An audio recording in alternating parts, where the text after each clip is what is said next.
રૂની ગામની બેઠકમાં અનેક આગેવાનોએ નિવેદનો જે છે તે આપ્યા હતા। ઉણ ગામમાં થયેલી બબાલ મામલે કેટલાક આગેવાનો સામે ફરિયાદ દાખલ થઈ હોવાના સમાચાર મળી રહ્યા છે। ભડકાઉ ભાષણને લઈને શીતલ ચૌધરીની ધરપકડ થઈ હોવાની પણ વાત અત્યારે સામે આવી રહી છે। સમાજના લોકો સામે ઉશ્કેરણીજનક જે છે તે નિવેદનો આપ્યા હતા। ફરિયાદ થતા અનેક આગેવાનો જે છે તે ભૂગર્ભમાં ઉતરી ગયા છે।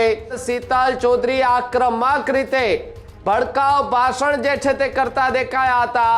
2 વર્ષ પહેલા એક કંકુ ચૌધરી નામની જે દીકરી હતી એમણે મહાદેવ રબારી સાથે લગ્ન કર્યા હતા। તેમને પરત લાવવાની માંગ સાથે ગઈકાલે એ રૂની ગામે એક બેઠક યોજાઈ હતી ને બેઠક બાદ એ ઉણ ગામે એ સમગ્ર ગુજરાતની સમાજ વ્યવસ્થાને હચમચાવતી નાખતી એક બબાલ થઈ।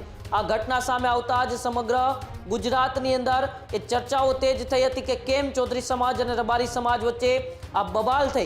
શીતલ ચૌધરીએ એ રૂની ગામે જે મળેલી બેઠક હતી તેમાં પણ સમાજના યુવાનોને ઉશ્કેરણીજનક ભાષણ આપ્યું હતું અને ત્યારબાદ ઉણ ગામે જે બબાલ થઈ એ બબાલ પહેલા હાઈવે પરના પણ એ દ્રશ્યો સામે આવ્યા હતા જેમાં શીતલ ચૌધરીએ ગાડી ઉપર ઊભા રહીને સમાજના યુવાનોને ઉશ્કેરવાનું કામ કરતા હતા। એવા ભડકાઉ ભાષણ એ શીતલ ચૌધરીના સામે આવ્યા હતા કે શીતલ ચૌધરીની વહેલી સવારે એ ધરપકડ કરવામાં આવી છે જ્યારે અન્ય આગેવાનો જેમની સામે ફરિયાદ નોંધવામાં આવી છે એ તમામ અન્ય આગેવાનો અત્યારે ભૂગર્ભમાં ઉતરી ગયા છે। ગઈકાલની આંતરજ્ઞાતીય લગ્નને લઈને જે બેઠક બાદ ઉણ ગામની અંદર જે બબાલ થઈ અત્યારે સમગ્ર વિસ્તારની અંદર ફફડાટ છે। સામાન્ય લોકોમાં પણ ક્યાંક ને ક્યાંક ભયનો માહોલ છે। હજુ સુધી તમે અમારી ચેનલને સબસ્ક્રાઇબ નથી કરી તો અત્યારે જ ન્યૂઝરૂમ ગુજરાતને સબસ્ક્રાઇબ કરો, ફેસબુક અને ઇન્સ્ટાગ્રામ પર ફોલો કરો।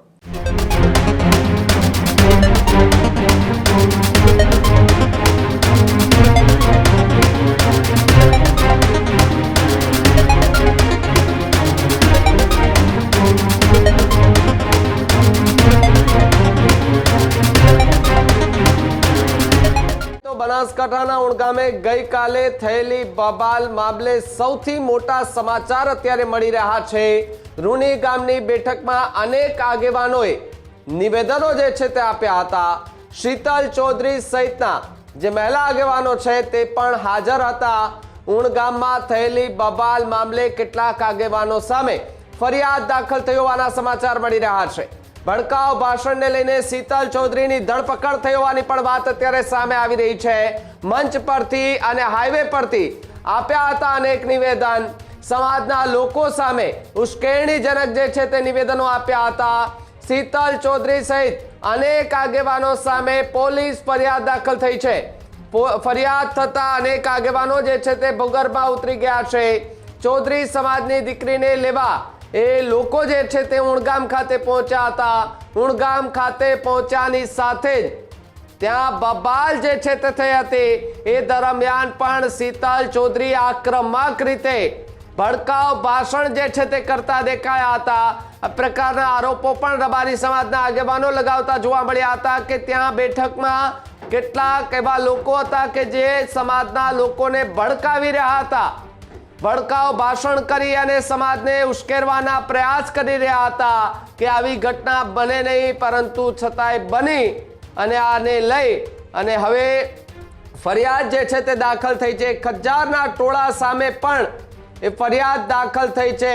આગેવાનો જેટલા એ ધારદાર ભાષણો ભડકાઉ ભાષણો કરી રહ્યા હતા તેમની સામે પણ પોલીસ ફરિયાદ થઈ હોવાની હાલ તો વિગતો જે છે તે ઉત્તર ગુજરાતની સામે આવી રહી છે। ચૌધરી સમાજનું એ સંમેલન બાદ ઉણગામ ખાતે જે રૂની ગામે સંમેલન મળે, સંમેલનમાંથી ગાડીઓનો કાફલો એ સીધો જ ઉણગામ ખાતે જાય અને ઉણગામ ખાતે પહોંચતાની સાથે ત્યાં બબાલના દ્રશ્યો પણ જે છે તે જોવા મળ્યા હતા। પોલીસે ટીયર ગેસ છોડવાના પ્રયાસ જે છે તે કરી અને લોકોના ટોળા ત્યાંથી એ અલગ કરવાના પ્રયાસ જે છે તે કર્યા હતા। છતાં પણ લોકોના ટોળા ત્યાં જે છે તે ઘસી આવતા હતા। ત્યારે ન્યૂઝરૂમથી ઉમંગ મારી સાથે જોડાયા છે। ઉમંગ, જે રીતે ગઈકાલે ચૌધરી સમાજની બેઠક બાદ ઉણગામમાં જે બબાલ અને બબાલમાં જેટલા લોકો ધારદાર ઉશ્કેરણીજનક ભાષણો કરી રહ્યા હતા તેમની સામે પોલીસ ફરિયાદ થઈ છે। ને એક વિગત કે શીતલ જે ચૌધરી છે એમની ધરપકડ થઈ હોવાની વિગતો હાલ પ્રાપ્ત થઈ રહી છે।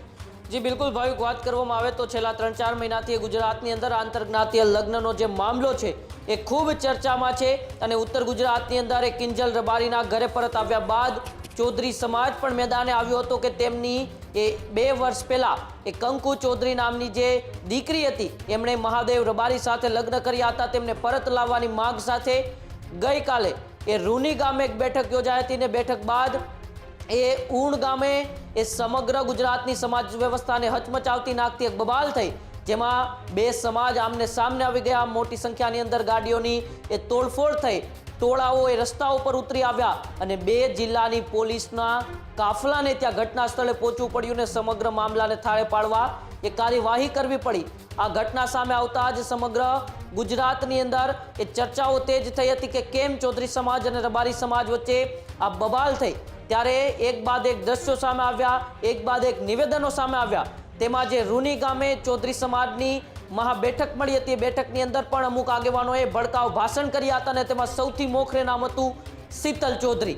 શીતલ ચૌધરીએ એ રૂની ગામે જે મળેલી બેઠક હતી તેમાં પણ સમાજના યુવાનોને ઉશ્કેરણીજનક ભાષણ આપ્યું હતું અને ત્યારબાદ ઊણ ગામે જે બબાલ થઈ એ બબાલ પહેલા હાઈવે પરના પણ એ દ્રશ્યો સામે આવ્યા હતા, જેમાં શીતલ ચૌધરીએ ગાડી ઉપર ઊભા રહીને સમાજના યુવાનોને ઉશ્કેરવાનું કામ કરતા હતા. એવા ભડકાઉ ભાષણ એ શીતલ ચૌધરીના સામે આવ્યા હતા. ત્યારે ગઈકાલે મોડી રાત્રે શીતલ ચૌધરી સામે એ ફરિયાદો નોંધાઈ હતી. અન્ય આગેવાનો સામે પણ અત્યારે ફરિયાદો નોંધાઈ છે, પરંતુ સૂત્રો પાસેથી ભાવિક અત્યારે એવી માહિતી પ્રાપ્ત થઈ રહી છે કે શીતલ ચૌધરીની વહેલી સવારે એ ધરપકડ કરવામાં આવી છે, જ્યારે અન્ય આગેવાનો જેમની સામે ફરિયાદ નોંધવામાં આવી છે એ તમામ અન્ય આગેવાનો અત્યારે ભૂગર્ભમાં ઉતરી ગયા છે.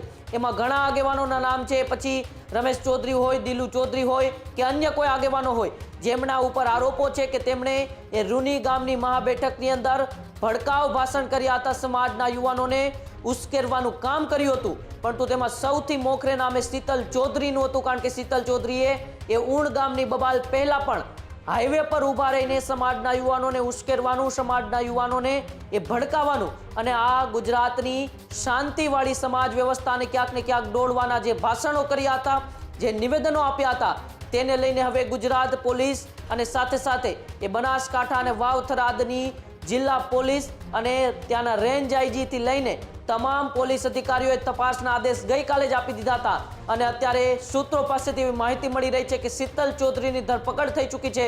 હજુ પણ આજે આખા દિવસ દરમિયાન જેટલા પણ અન્ય આગેવાનો હતા જેમણે સમાજના યુવાનોને ભડકાવવાનું કામ કર્યું હતું, ઉશ્કેરવાનું કામ કર્યું હતું ને ગુજરાતની આ શાંતિવાળી સમાજ વ્યવસ્થાને દોડવાનું કામ કર્યું હતું, એ તમામ આગેવાનોની ધરપકડ થઈ શકે તેવી સંભાવનાઓ ભાવિક અત્યારે વ્યક્ત કરવામાં આવી રહી છે.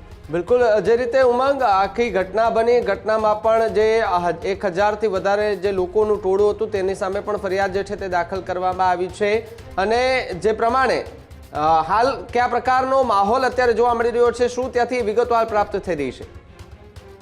કરવામાં આવે તો ગઈકાલની ઊન ગામની બબાલ બાદ મોટી સંખ્યાની અંદર બનાસકાંઠા પોલીસની સાથે સાથે વાવ થરાદ જિલ્લાની પોલીસ પણ એ ઘટના સ્થળે પહોંચી ગઈ હતી. ગઈકાલે એ બપોર પછી જ એ સમગ્ર ઊણ ગામે પોલીસ છાવણીમાં ફેરવાઈ ગયું હતું. મોડી રાતના દ્રશ્યો પણ આપણે સોશિયલ મીડિયા ઉપર એ વાયરલ થઈ રહ્યા હતા, જેમાં ઊણ ગામમાં એ સંપૂર્ણ રીતે સન્નાટો જોવા મળી રહ્યો હતો. જેવી રીતે ભૂતકાળમાં ક્યારેય પણ ઊણ ગામની આવી રીતે શાંતિ દોડવાઈ નહીં હોય, આટલી મોટી સંખ્યાની અંદર એ ગામની અંદર ક્યારેય પોલીસ પણ નહીં ગઈ હોય, પરંતુ ગઈકાલની જે ઘટના હતી તેમણે સમગ્ર ગુજરાતની એ સમાજ વ્યવસ્થાને તો હચમચાવી નાખી. આ સમાજ વ્યવસ્થા માટે ખૂબ એ શરમજનક કિસ્સો કહેવાય, કારણ કે આપણે એ ભારતની એકતાની વાત કરતા હોય છે, એક સમાજ શ્રેષ્ઠ સમાજની વાત કરતા હોય છે, પરંતુ ગઈકાલની આંતરજ્ઞાતીય લગ્નને લઈને જે બેઠક બાદ ઊણ ગામની અંદર જે બબાલ થઈ, અત્યારે સમગ્ર વિસ્તારની અંદર ફફડાટ છે. સામાન્ય લોકોમાં પણ ક્યાંક ને ક્યાંક ભયનો માહોલ છે. એક નાનકડા ગામની એ શાંતિ દોડવાનો પ્રયાસ ગઈકાલે જે થયો હતો તેને લઈને અત્યારે એ ગામની અંદર સંપૂર્ણ રીતે ભાવિક સન્નાટો જોવા મળી રહ્યો છે. આસપાસના વિસ્તારો જ્યાં રબારી સમાજનું પણ પ્રભુત્વ છે, જ્યાં ચૌધરી સમાજનું પણ પ્રભુત્વ છે, ભૂતકાળ હજારો વર્ષોથી બંને સમાજો ત્યાં સાથે હળીમળીને રહેતા આવે છે, પરંતુ ક્યાંક ને ક્યાંક ગઈકાલની ઘટનાને લઈને આ બંને સમાજો વચ્ચે અમુક આગેવાનોએ જે ઉશ્કેરણીજનક ભાષણ કર્યા, જે ભડકાઉ ભાષણ કર્યા, તેનાથી આ બબાલ થઈ હતી અને વર્ગ વિગ્રહ ઊભા થયા છે. પરંતુ ત્યારે પોલીસે સમગ્ર મામલેને ગઈકાલથી જ હાથમાં લીધો હતો, થાળે પાડી દીધો છે. ઊણ ગામ અને આસપાસનો જે વિસ્તાર છે એ વિસ્તારમાં પણ અત્યારે શાંતિપૂર્ણ માહોલ જોવા મળી રહ્યો છે. બિલકુલ બિલકુલ, આભાર ઉમંગ, જોડાવા બદલ અને માહિતી બદલ. ત્યારે જ ન્યૂઝરૂમ ગુજરાતની યુટ્યુબ ચેનલને સબસ્ક્રાઇબ કરો અને ઇન્સ્ટાગ્રામ અને ફેસબુક પર ફોલો કરો. અપડેટ રહો, સત્યની સાથે રહો.